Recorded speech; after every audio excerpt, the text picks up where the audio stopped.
my name is Diana. I am a histio survivor, and this is my mom.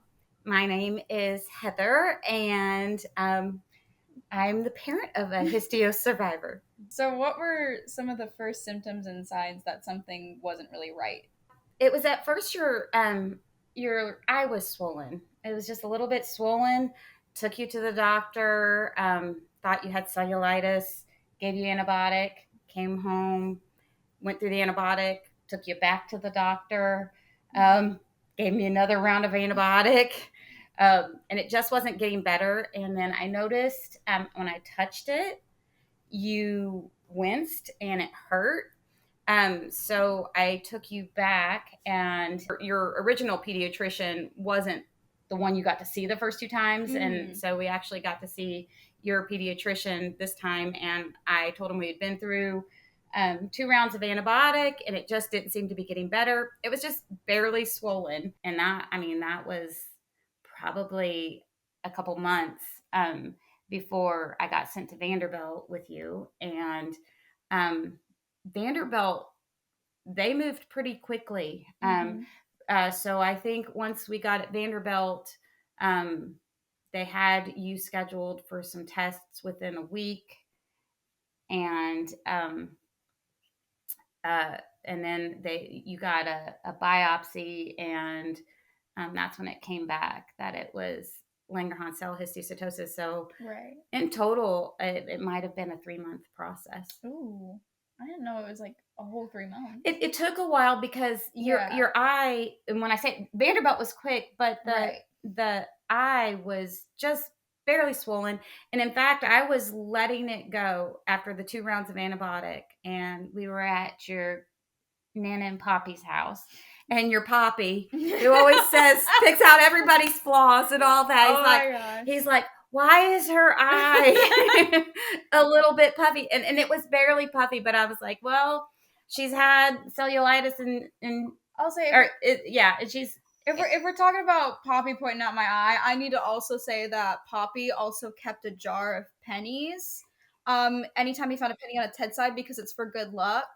So during my diagnosis, any penny he found, he put it in a jar and he'd save it for me to have good luck while I was recovering. He still gives her pennies. He still does. It's great. I'm like, if we're talking about Poppy pointing me out, I'm also bringing that up. Oh, well, he did. It's good that he did point it out, because I was like, okay, I'll take her back to the doctor. And when I did, that's when Dr. Bigham was like, yeah, you might ought to get a CT of that. So that's when we found the mass. So it worked to our advantage that he did that. And then, you've got a big jar full of pennies. Yep. To this day, he still gives her any good luck penny she gets. Talking about Poppy, actually, what were some of the family members and friends around you at the time that helped support you while I was dealing with this? And while you were dealing with this, too, because, it's, even if I had histiocytosis, you were having to really experience it. Yeah. Well, we're a close family. Yeah, we are. So it hit everybody hard, and everybody pulled together. I had her older brother, who was just 3 at the time. So I had family that would watch him while I took her to go get chemo, and then I would have people come with me. You had lots of people at the hospital. It affected everybody, and I think it was. And I actually was just talking to my mom, her Nana, today, and it was funny because at the time when she was getting treatment, my sister-in-law got pregnant, and I got told about how she was pregnant, but we were all just so focused and in a bubble and sort of numb that we had a hard time absorbing everything.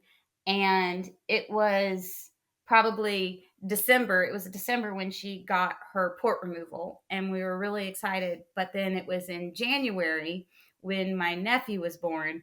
And I think that moment was like just a pivotal moment for us, because I think it was the first time that helped me come into reality and start enjoying life. and all of the other stuff going around and coming out of um, histiocytosis mode.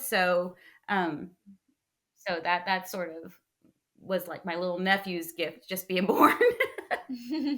But yeah, I had huge support. Her father, her brother, he didn't know what was going on, but he tried. He always liked the trip to Vanderbilt.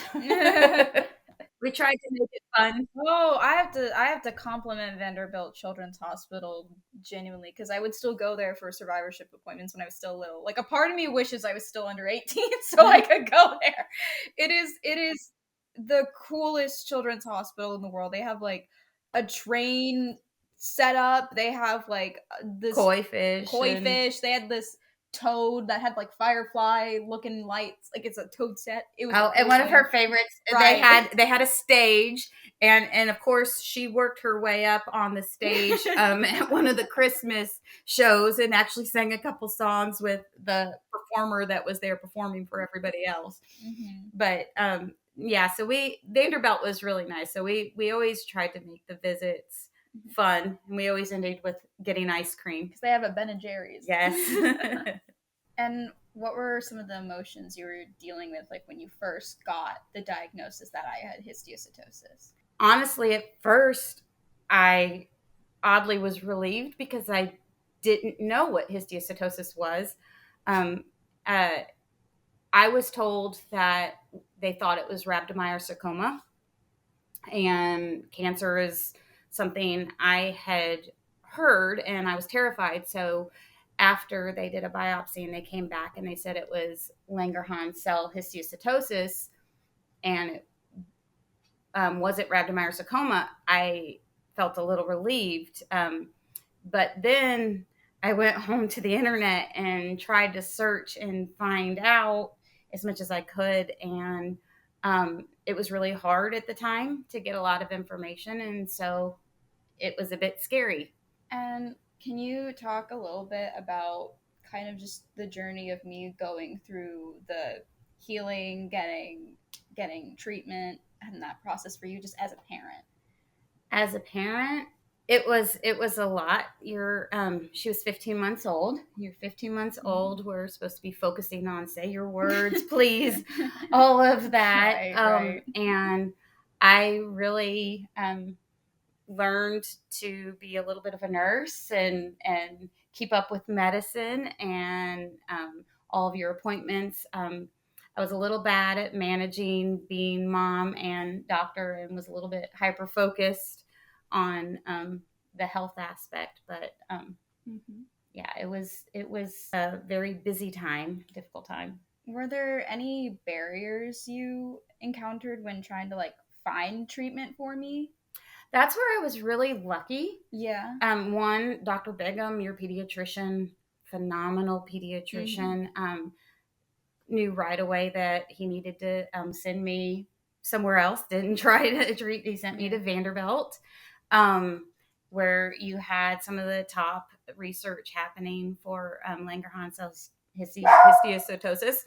So Jimmy had to come and join. So Dr. Bigham, the pediatrician who was phenomenal, sent us to Vanderbilt, where some of the top research for Langerhans cell histiocytosis was happening. And so we got very lucky, got part of a study. And like with her initial treatment, I think it was a new study at the time.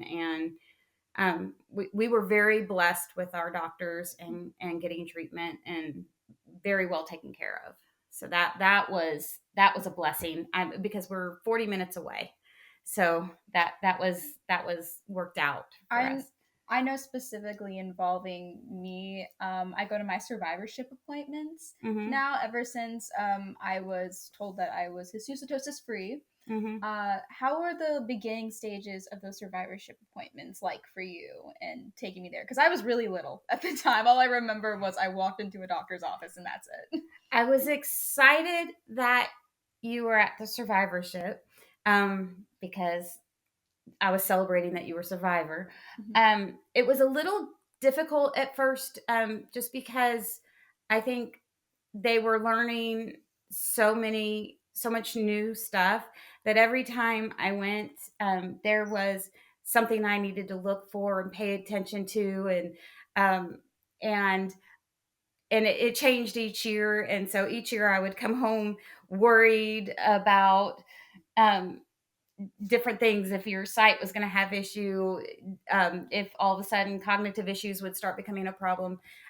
There were just a lot of things that early on, um, I was really nervous about, but then as time went on, um, got me more reassured that we were on a good path, and Yeah. that everything was going to be okay. Yeah. How do you think, just overall in your like journey of parenting, how has my diagnosis, how me dealing with histiocytosis, how's that affected you and your way of parenting me? That's hard to know for sure. Um, I'm sure it's affected me, but you were so young, and um, uh, your brother was 20. He was 22 months older than you. Right. So I life is important. Health and happiness was something that in your baby books I wrote was important to me, but I guess it just really solidified what was important in life. So, Mhm. and it's just always stayed. Yeah. Besides Dr. Bigham's sending us to Vanderbilt, were there any other resources that you found during my time of diagnosis, or maybe even after? Like, and how did you get in contact with the Histiocytosis Association? Um, it was later. I don't remember an exact time. I think that's one of the things I was having to learn, how to navigate the internet and find information. And at the time, it was really hard to find information. But like the Mayo Clinic. But then I believe that it was Dr. Kadish that probably told me about the Histio association, and I could look up and find information there because it was really important to try and find accurate, because you can find a lot of stuff that's not, and especially at the time whenever you were diagnosed, it was really early, and there was a lot of mixed information out. So it earlier on it was hard. It's gotten better through time as time's gone on, and you're older, and we've learned at the Mm-hmm. survivorship clinic different things to look at. That is one thing I've gotten better at doing, is I call myself a web doctor, internet doctor sometimes, just trying to figure out the information. That is one thing too, why I'm so happy that you're involved with being in the Histiocytosis Association, being an ambassador. I know that whenever I reached out into the internet world to try and find information, I got all of the hard stories, Mm-hmm. and those are important, and you need to read and be knowledgeable on all the aspects of Langerhans and histiocytosis, what can happen. But I couldn't find any good, positive outcomes, good stories, stories that ended in kids having normal, happy lives. And I talked to my doctor about this, and she said that a lot of times the patients that are survivors, they move on and with their lives, and they just leave Langerhans or histiocytosis in the past, Mm-hmm. and they don't go to write it or put it out there, because they've just moved on. But it is so important to share those hopeful stories, that those survivorship stories that can give people hope too, so that you have something that you can grab onto and fight for. I know initially I was scared because I felt like there wasn't hope, because you couldn't find it as well. But time's gone on, and I've seen more stories, and you guys have done really well with the Mm-hmm. Histiocytosis Association, getting stuff out there. So, but yeah, I do think it's important that survivors get on there and speak out and help give hope, because hope is really important when fighting. If you met a mom with a 15-month-old baby that just got diagnosed with Langerhans cell histiocytosis, what would you say to them? I would say, take care of your baby, get the treatment, best treatment you can. Reach out to the Histiocytosis Association, get all the good information, but stop and enjoy life. Don't miss the moments. Um, that this is just one piece, but there's lots of things that they don't want to miss and let histiocytosis take away from them. Take pictures and make memories and don't just center your life around histiocytosis. You just need to really just take time to celebrate all of the good moments. Yeah. Well, I'm happy I can celebrate good moments with you now. I love you. I love you too.